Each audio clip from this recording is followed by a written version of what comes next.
Good evening, everyone. Hope you're fine. We're back with another history lecture series, and this time we will be covering Cold War, uh, which is a timeline between 1945 till 1989. There are a lot of interpretations in the world order we live in today. Somehow or the other, the remnants remain of the same Cold War. As the name suggests, the two warring parties they stopped short of uh, confronting each other physically or in a theater of war. Although during this timeline they came close quite a few times that we will discuss. However, there was no hot war or direct confrontation, and instead of that, they used this sphere of influences, which were small satellite states and allies who were following the same ideological ground, and they were armed, they were financially supported, they were managed through regime change, brutal uprising, revolution, conspiracies, spy work, and these sort of things. And the aim was to expand those sphere of influences, win more ground, and as per IR theory, which what we call as the zero-sum game, and that is loss of one is the victory of other. There is no compromise. This is what defines the entire age. Now, to understand how the orientation was, it is important that we look into the world order, how it behaved prior to that, during Cold War, and after that. So, before what we can trace as a very significant event was the World War One that was fought from 1914. Now, during that World War, we see the orientation set on the context of imperial powers competing against each other, with a few exceptions. Of course, America will somehow remain out of that context owing to its policy of steering clear from the European politics of colonization. There's a lot of context to it, we will come towards it. However, that was sort of a world that was defined through imperial powers in a system of alliances. The difference between that system and then what we had during Cold War, that is post Second World War, was the world was divided into a bipolar orientation. Bipolar is primarily there were two power centers which were managing the entire thing. One was led by the United States of America along with its Western allies who were preaching. I'll uh, try to stay as much transparent with my words. They were preaching moral values, freedom of speech, freedom of association, democracy, free markets, and people determination, self-determination, the right to choose who would govern them through a parliamentary system, electoral system, and through the power of the vote they can replace it. That ideology makes up the uh, Western Bloc led by USA, which we broadly term as the capitalist system. Then there's another orientation which is led by the USSR, Soviet Socialist Republics, and which was formed post a very turmoil Russian Revolution and the final end of the Romanov Empire, the assassination of the entire royal family.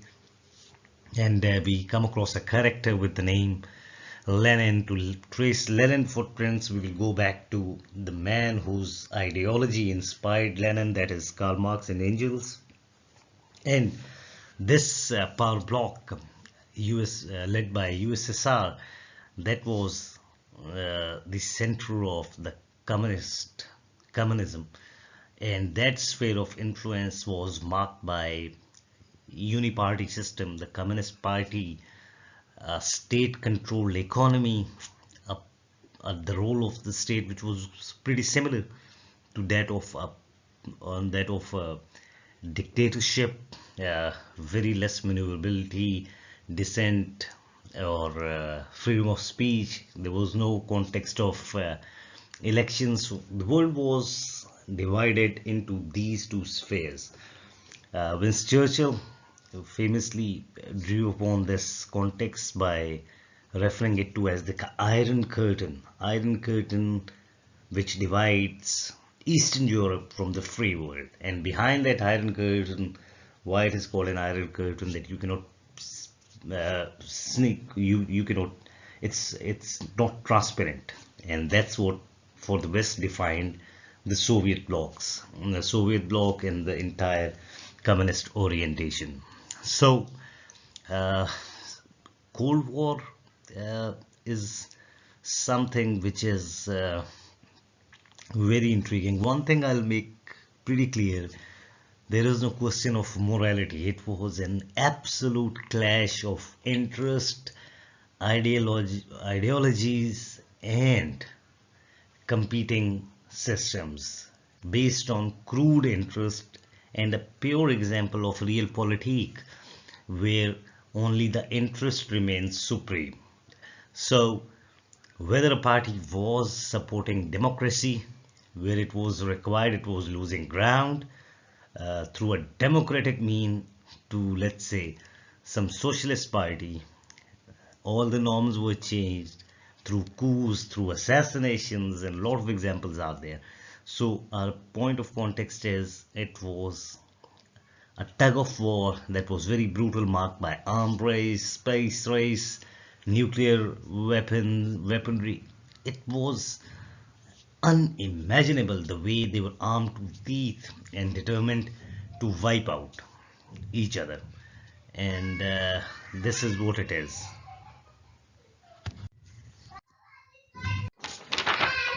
So, commencing from understanding these ideologies, because that's where the entire context of Cold War rests, and why we go interlinked, because to understand the ideology of communism, we have to go back into the 19th century, the second half of 19th century, where these two great philosopher Marx and Engels from hailing from Germany, they basically started observing the way societal powers were evolving. Now, all across at that time, it was the age of imperialism. So, at the back of their mind, it was the exploitation by the royalties, by the imperial powers and their nobles class, which made up the upper strata, and down there was a class which was meaningless, which had no existence. They were subjects, something that you trace back to the pharaoh's time, where the pharaohs ruled, and then he had a chain of nations, slave nations, that would for his pleasure build the pyramids, and that was their entire life, and nobody knows them. They perished away into history, no signs of them. Only the pharaohs remain in the shape of the mummified remains and the giant structure, the marvels that we come across in Egypt, and that was it. So this thing had to change, and how they saw it was a revolution, a socialist revolution that will be led by the weak, unrepresented class, which is the proletariat. Don't mind the pronunciation, it goes like this. So, proletarian uh, class, that is for the ease, the working class, will rise against the injustice, will rise against the standards of inequality in terms of means of economy, means of representation, the injustice, and against whom? That is what is very important. and they call it the bourgeoisie class, the privileged class, and now it covers the industrialists, those with the capital, the imperials, each and everyone which extracts benefits out of the lower class, the working class, the peasants, and give them nothing in return. So they came up with a system, and the steps, if I summarize it for you, is that the exploitation, it reaches its peak, and those without a word start speaking, start uniting. And what happens is they organize themselves in a small, then bigger cluster, and they start a revolution. And in no way these revolution will be peaceful by writing some demands and walking up to the castle or some other system and telling them that we want this. It will be definitely a revolution with bloodshed, with struggle, with sacrifice. That's what the teaching of Marxism is. That's one of his work, Das Capital, that you can see on the screen. So this will lead to the upset of the prevailing system, and then what will happen is that a ruling class based on proletariats, working class, will be formed that will enable the change by giving equal representation, equal rights, equal opportunities, and a system which will be controlled in a manner driven by the socialist philosophy. And so it will eliminate all injustice. And once this has been achieved, then the second phase comes in where it will become that ruling class will wither away because the entire society has been reformed. Now, this context of society transforms into state and then into global dominance, which led to what we know as the Cold War. There was no second opinion regarding that this philosophy was so powerful, yet an idealist interpretation which upset the real balance which was prevailing. And it had to be like this. There was no denial, there was injustice. The powers at every level were extracting the max out of the unrepresented working class, and that anger, that urge to have equality led to the superiority of this ideology that we see later on in the way Russian Revolution took place, and then there was a chain of events from China. You see the revolution comes to China, then Cuba, all across that. But how it was interpreted, that's a different theory. So it was in a direct competition against capitalism, and capitalism is what the West practices, the free world practices, where the means of production are privately owned, the state has little or no interference, the markets produce as per their demand, and it's driven by the profits. Whereas in communism, it is a little different, that is everybody gives like its effort. Everybody gives as per the ability, the talent, and gets as per the requirement, and gets from that state or the society which is controlling over above it. So here we move to a very important grid that I came across, and that is simply that you can understand how the two ideologies were moving. We start with the left. We concentrate on Marxism. I'm not touching Lenin because that's where we are moving right now. Once we go into the Bolshevik era, so primarily economy is what defines both the systems along with supporting values. And you can see uh, against the exploitation. It talks about equality and revolution, and it's primarily a dictatorship. Dictatorship in this sense that there is no room for dissent. Either you're with the ideology or you're against it. There is no in between. And then how this will revolve and evolve into a new society, that is the entire cycle that was envisioned by Karl Marx and Engels. And on the other hand, it's competing against uh, very and good representation, the enemies of Marxism. There is no competing reference to competing voice, but that's how it was. The tone of the entire context was, yeah, it is against the enemies. There is no peaceful coexistence. That is what is very important for both the ideologies during the Cold War. They saw each other as competing ideologies, overtaking each other, the zero-sum game, and one has to be eliminated for the other to survive. No peaceful coexistence. There were eras which we will refer to as detente, where there was some relaxation, but it was not possible under these mind frame. So capitalism is about uh, people's choice through power of vote, people's choice on choosing the means of production, what to pay, what to sell, and deriving benefits out of it. One other difference is the religion. To Marx, it was the opium of masses, which is that the destiny is something which is referred to as divine, and for that they remain knitted to the change of time as something that will happen from the supernatural. Whereas the entire context of Marxism rests on taking things in your own hand. That's how you move into a revolution.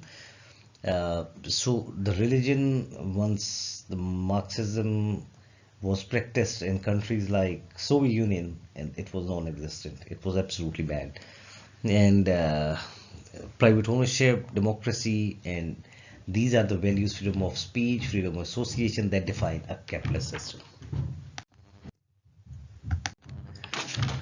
So from my end, once we have traced the ideological background, so the timeline around first quarter of the 20th century will define the onset of the Cold War after Second World War, that is post 1945. But the real footprints are here, and how it is an event which is the Russian Revolution. So it's something that we've already discussed in World War One, but let's make it a little precise so that you can understand how the divide starts. The Russian system under the Imperials, Romanov family, Tsar Nicholas, that was in ruins. Absolutely, the difference once you go into other chapter, we'll try to cover them up as well.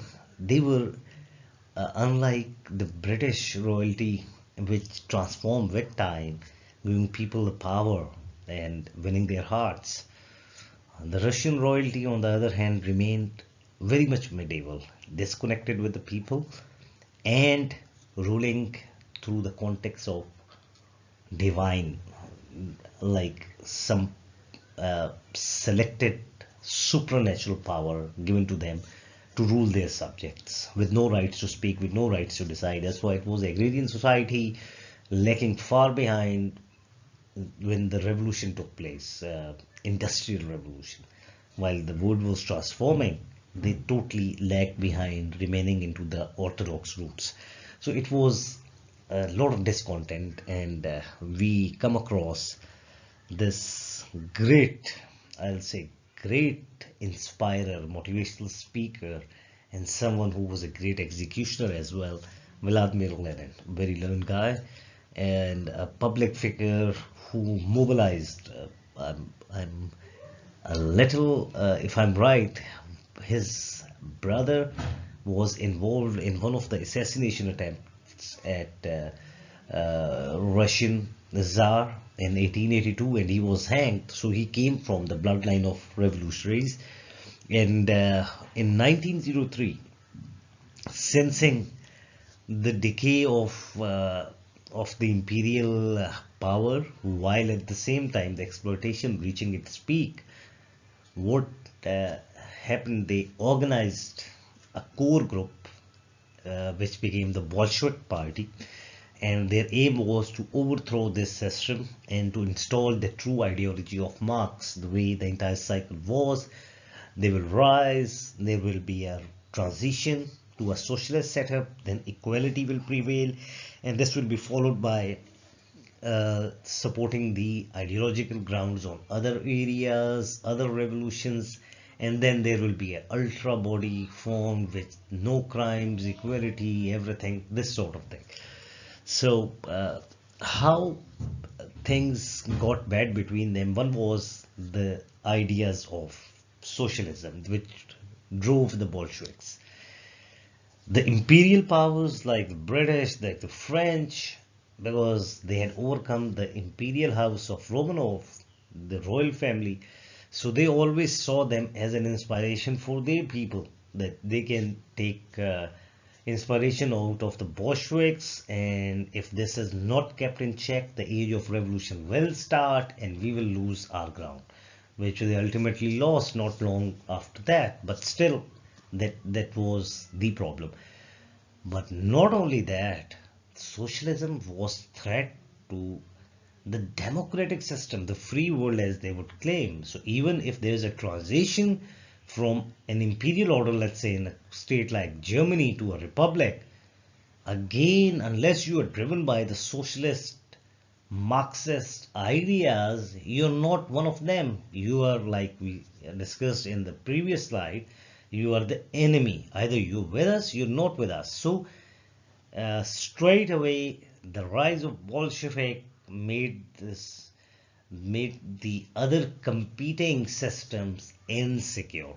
Now, there was another politics to this, that Russians were at the forefront of the First World War fighting against Germans. You remember that Schaeffer plan where it was engaging France and Russia.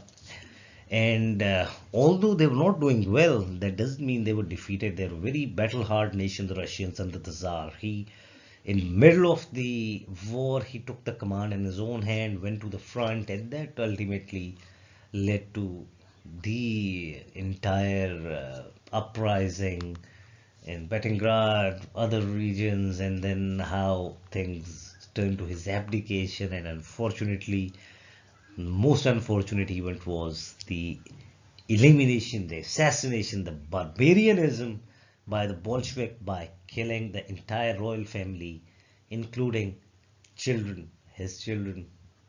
Uh, that's intolerable. That there's no justification for this. If they had so much belief in their moral values, the imperial house wouldn't have been a threat. But for that, we will turn back to the fact that it was an agrarian society. For the socialism to reach its boom, it has to be a little bit like an industrial society where there's a working class, there is a proletariat, there's a bourgeoisie class, the elite class, and they are exploiting through their businesses, and that gives the unrest. So Soviet was a little different case, but still they managed through maneuvering a lot of things that once we touch the Russian Revolution, you will see there were a lot of stroke of lucks, and then they eventually prevailed.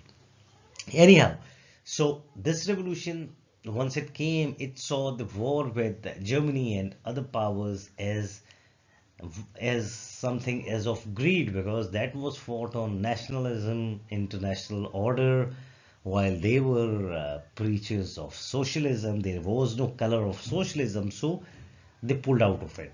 By pulling out of it, what happens is that the Germans engaged with the Russian front, they got free and they could divert their troops back to the Western Front where they can confront Britain, France, and Americans as well. So that created a tug of war, and straight away uh, the Allies, they pushed the Bolsheviks to return to the alliance, fight with them, and for that there was a period of interventions. There was the Russian civil wars.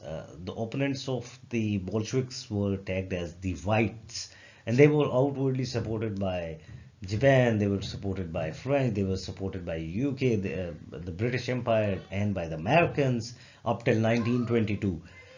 They failed because the alien support itself gave rise to support for the Bolshevik, which wasn't there, seeing that our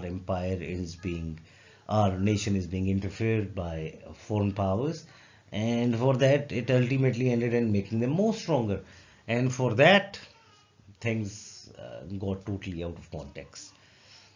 Two personalities which are pretty important uh, during this era is Lenin and Woodrow Wilson. Woodrow Wilson, the American president, he's the father of idealism. Idealism is, in short, it's an higher school of thought.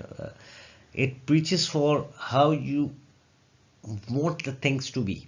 Realism in reality. What is the reality? You leave your something outside in the street. Let's say, I'll give you an example. Talking of today, I leave my cell phone outside. I go back, and it's very rare that when I come back it will be there. Somebody has taken it with something on the floor. It can be anything. People have picked it up with the intention of stealing it, or they have picked it up with the intention of, let's say, returning it to the right owner. Done. Now this is reality. Idealism is I leave it there and I come back after 2 days and I see it's still there. Nobody has touched it, and the world has waited for the original owner to come back. It's idealism. It can happen one in 1,000 times, but it's very rare. So Wilson himself was the preacher of idealism. His 14 points in the middle of the World War basically concentrated on the previous practices, the dirty practices by the European powers for greed, for capturing more colonies, secret pacts that led to the World War. And he proposed a collective security in the shape of League of Nations that transformed later into the United States, the United Nations as we see today, as the patron of a world order, world security, and transparency to keep a check on everything. On the other hand, Lenin, driven by the socialist idea, he cannot absorb his revolution into some other idea, driven, especially given by a person sitting 10,000 miles away with the name Woodrow Wilson. That was out of question. So what happens is, straight away, his ideas, which are aligning the West towards themselves, although Wilson, America, did not validate the joining of the Treaty of League of Nations, and that was based on not the fact that it wasn't right, it was more toward American isolationism because they wanted to stay away from the politics of the Europe. That created another divide in the leadership between Lenin and Wilson and the subsequent world order that was forming post World War One. So that gave rise to the hostilities. So moving on, we come to another episode, which is the Russian war with Poland that happened in 1920, which further divided the West, the free world, with the socialist USSR, and laid the foundations for the Cold War, which emerged post 1945. So Russia was in turmoil internally till 1922. It was fighting the Russian Civil War, regaining territories, facing opposition, and the entire Western Bloc was somehow or the other supporting the enemies of the new revolution. Out of that, the Polish, they saw an opportunity and annexed areas which are today Ukraine, Belarus, and the countries right next to them that we now refer to as Estonia, Latvia, Lithuania. These countries, they form the second terminology, that is cordon sanitaire. I'll come to it. So what happened was, the Polish attacked, Russians in turmoil, the Red Army was in no way ready to defend itself, and they captured vast territories. And then there was a Paris Peace Conference in which the British MP Lord Curzon, he proposed that the border between Poland and Russia should be, let's say, 160 kilometers east of Warsaw, which was the capital of Poland. However, Poland negated it and went deep into the Ukrainian and the other regional territories to capture it, although it was a minority. The Russians, again, once they were a little bit in a position, re-emerged in terms of fighting, and they were able to defeat the Polish. The Red Army was able to defeat, but there came again the split of the alliances, that the French, they jumped in to support the Polish, and based on their military support and finances, again the Russians were defeated, and a large stretch of the territory was given to Polish, being in minority, and there were free states also formed that I refer to as Estonia, Latvia, Lithuania. These were taken out of the influence of the previous Tsarist Russian Empire, and the context of this was the spread of communism coming into the Western Europe, just to stop that. Because if you see in the later half, the economic conditions started to deteriorate. We had the Great Depression, the working class, the same that Marx targets in an industrial society, that was feeling the unrest, and this idea could have proliferated. It would have gotten the jumping pad they required, but to coordinate as early as 1920s, they had contained the communism by forming this cordon sanitaire, and that was it. And then you see these two gentlemen, I'm removing the gentleman category, the two dictators.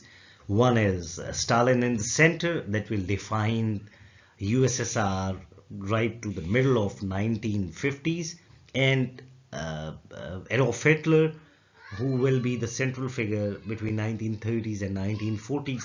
So now the reign comes into their hand, and the things are decided by them. Okay, now onward, when these two dictators are leading the world order from 1930s onward, things get a little complex. We have to keep a track record of things. So primarily, they both hated each other. The reason is, one was the proponent of the socialist system and ideology, and Hitler was opposed to socialism by all means. Internally, in Germany, he was totally against them, all out, being their main opponents, and he was driven by an ideology based on social Darwinism, and that was totally opposed to the entire context of socialism, the working class. His ideas were driven by race, their ideas were driven by social strata, so it was an entirely different opposing bloc. So there was no love and loss between them. However, things certainly took a different turn as we moved on. So, primarily, the first thing was that there was no love and loss between uh, Stalin's Soviet Union and Germany, but the same was the case with the other two important powers in Europe at that time, because America was again back to its isolation. The UK and France, they were also at odds, fearing a socialist revolution driven by Stalin and his boys into their territories or Western Europe.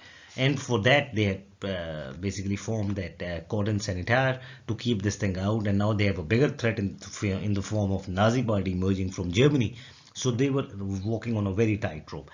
However, considering the hostilities, the extremities of Hitler, Stalin somehow went to their bloc. They formed a marriage of convenience, and in 1934, USSR joined League of Nations of Collective Security, and definitely the fear was of the Germans' rise. All right, and moving on to that, then there was a question of Czechoslovakia. Now, there was a long claim on Czechoslovakia from Germany, and the Russians had their own intents, because they feared the German army, like previously in World War I, walking up to their doorsteps and invading and tarnishing their entire existence. So for that, it was always there to block any ambitions from the Germans. So in 1935, Russians, the Soviets and the French, they made a pact over Czechoslovakia to basically ensure its safety and security in case the Germans attack them. And that was like they were cementing an alliance. Now, similarly in 1936, the Spanish Civil War, the nationalists, they were supported by the Nazis and Italy, and Stalin, based on his ties with the Western Bloc, he intervened, and so there was a direct eyeball to eyeball situation between the two boys, right there in the picture, and things were getting heated up, but the dynamics were changing very quickly. By 1938, this friendship was tested, and how? Over Czech, Hitler uh, threatened to invade and capture Czechoslovakia. Now that pact with France that came into play. So Stalin was ready to confront Hitler at that time, but as per the agreement, it was the French also who had to come. Now here comes the greatest tragedy which we term as the age of appeasement. The British, the French, they isolated uh, Stalin in favor of Hitler, and they basically gave him a green signal, and this again showed Stalin and the Soviets that the West is ready to tolerate a barbarian like Hitler or the Nazis, but not socialists. So there is no place for them in the world order. But when in 1939 Hitler finally invaded Czechoslovakia, so the Britain and France, they were left with no option but to come back to Stalin and ask him for a common defense and to help them. And then it was his time, the Stalin's time to play, and then he rolled out his dices, and that was that he basically asked for his guarantees to intervene in all the small countries which would be threatened by Germany, which was the territories, the Cordon Sanitaire that was taken away from the Russian Empire. So he asked for exclusive control over these areas in order to give them safety in future, as was the case in Czechoslovakia. And not only that, in case of a war, if it happens, he wanted Romania and Poland to give a passage to the Red Army unhindered to confront Germany. Now that's a very important tactical move, because if the Red Army moves to curtail Germany and it is bogged down by two states, that is Romania and Poland, so this entire war effort will face a backlash, and Germany was armed to its teeth. So it was very important. Again, the alliance was tested, and Poland outwardly said no, and that meant there was no alliance between them. And that led to no option. It is changing by the hour, and in the end, against all the bitterness, competing ideologies, the Nazis and the Soviet, they signed a non-aggression pact in 1939. However, this was somehow uh, driven by certain underlying factors. Poland, it was decided between them to be divided between Russia and between Soviet Union and Germany, and the other areas which were previously of Russian Empire, the same cordon, that will go under the influence of USSR, considering Hitler's outward ambitions were towards West.